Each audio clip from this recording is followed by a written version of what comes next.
Everyone, welcome back to my channel let's crack teaching. तो हमने अब से पहले प्रैक्टिस पेपर सोल्व करने के बारे में बात की है। फिर हमने सोचा कि हम प्रैक्टिस पेपर सोल्व कैसे करें। अब हम सोचेंगे कि प्रैक्टिस पेपर के लिए टाइम कैसे निकालें। फर्स्ट सबसे पहले मैं उन हाउसवाइफ्स के बारे में बात करूँगी जिन्हें टाइम ही नहीं है कि वो अपना प्रैक्टिस पेपर सोल्व कर सके। कभी बच्चे, जॉइंट फैमिली, घर का काम, इन सब में वो इतना व्यस्त हो चुकी है कि उन्हें अपने प्रैक्टिस पेपर सोल्व करने के लिए टाइम ही नहीं है। सबसे पहले मैं उनकी प्रॉब्लम को देखते हुए बात करूँगी, क्योंकि मैं भी एक हाउसवाइफ हूँ, तो मुझे पता है उन सबको क्या क्या प्रॉब्लम फेस करनी होती होगी। जॉइंट फैमिली में रूल और रेगुलेशन, किसको किस टाइम क्या चाहिए, सबका ध्यान रखना होता है। अपने बच्चे, छोटे बच्चे होते हैं, उनको भी देखना होता है। तो इन सब के बीच हमें टाइम निकालने में थोड़ी प्रॉब्लम होती है। बट हमें अपने बारे में भी सोचना है। तो इन सब कामों को करते करते हमें अपने प्रैक्टिस पेपर को भी ध्यान में रखना है और कोशिश करना है अपने प्रैक्टिस पेपर को सोल्व कर सके। सबसे पहले एक टाइम टेबल बनाइए आप। कैसा टाइम टेबल?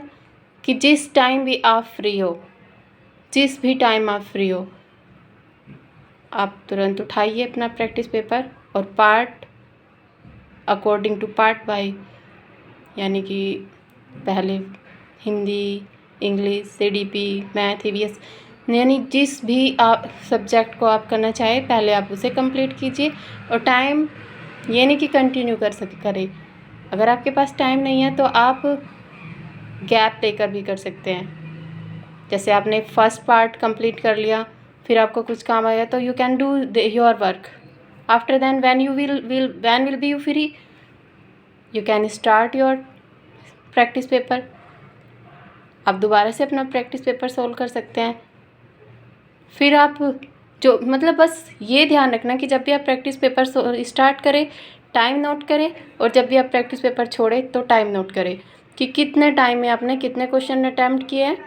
और फिर आप जब गैप दे रहे हैं तो उसके बाद जब दोबारा से आप अपना प्रैक्टिस पेपर सोल्व करें, फिर से आप टाइम नोट करें और फिर टाइम देखिए कि आपने कितना टाइम में कितना क्वेश्चन कराया। ओके,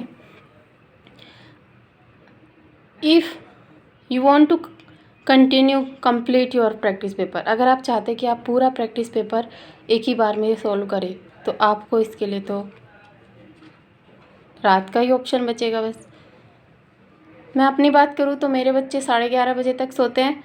उसके बाद जब भी मेरा मन होता है कि मुझे आज कंप्लीट करना है क्वेश्चन पेपर, तो मैं रात को 11:30 बजे से लेके जितनी देर में भी मेरा कंप्लीट पेपर, यानी 2.5 घंटे लगातार काम करती हूँ अपने प्रैक्टिस पेपर पर। बट उसका एनालिसिस मैं नहीं करती उस टाइम, सिर्फ पेपर करके मैं छोड़ देती हूँ। इन द मॉर्निंग जब भी मुझे टाइम मिलता है मैं तभी अपने पेपर को एनालिसिस करती हूँ, इसको सॉल्यूशन को देखती हूँ और फिर उस पर काम करती हूँ। मेरे कहने का मतलब है, अगर आप कंटिन्यू अपना क्वेश्चन पेपर सोल्व करना चाहते हैं तो आप रात को जब भी आपको टाइम मिले, हो सकता है कि आपका काम 11 बजे 10 बजे तक ही ख़त्म हो जाता है, तो आप उस टाइम भी कर सकते हैं। आप चाहे तो अपना पेपर एनालिसिस भी कर सकती हूँ कि 11:30 बजे के बाद जब मैं पेपर सोल्व करती हूँ 2.5 घंटे बाद, तो बहुत टाइम हो चुका होता है। और एक हाउसवाइफ होने के अकॉर्डिंग मुझे थकान भी होती है, आपको भी थकान होती है, तो उस टाइम हिम्मत नहीं होती कि हम एनालिसिस भी कर सके या फिर और भी काम कुछ कर सके। Rest is also necessary to the health. अपने स्वास्थ्य को भी ध्यान में रखना है, अपने जॉब को, अपने काम को भी ध्यान में रखना है, अपने बच्चों, अपनी फैमिली को भी ध्यान में रखना है। आप सब कुछ ध्यान में रखते हुए जब भी आपको टाइम मिले, बिना डरे, बस हिम्मत मत छोड़ना कि मुझे करना है, इस बार मुझे एग्ज़ाम क्लियर करना है, हर हाल में क्लियर करना है, चाहे कुछ भी हो जाए, मैं अपना सीटेट इस बार क्लियर करूँगी। इसके लिए मुझे जब भी टाइम मिलेगा मैं अपना प्रैक्टिस पेपर सोल्व करूँगी, जब भी टाइम मिलेगा मैं अपने क्वेश्चन सोल्व करूँगी, जब भी टाइम मिलेगा मैं अपना प्रैक्टिस कंटिन्यू रखूँगी। मुझे करना है, आई वॉन्ट टू विन। मैं जीतना चाहती हूँ तो मैं जीतूँगी, और अगर मैं जीतना ही नहीं चाहती तो फिर तो चाहे आप करें या ना करें। If you have lost your hope so nothing is you can. Okay, so उम्मीद रखिए, विश्वास रखिए और मेहनत करते रहिए। मेहनत का फल कभी भी वेस्ट नहीं होता। जो लोग मेहनत करते हैं वही सफल भी होते हैं।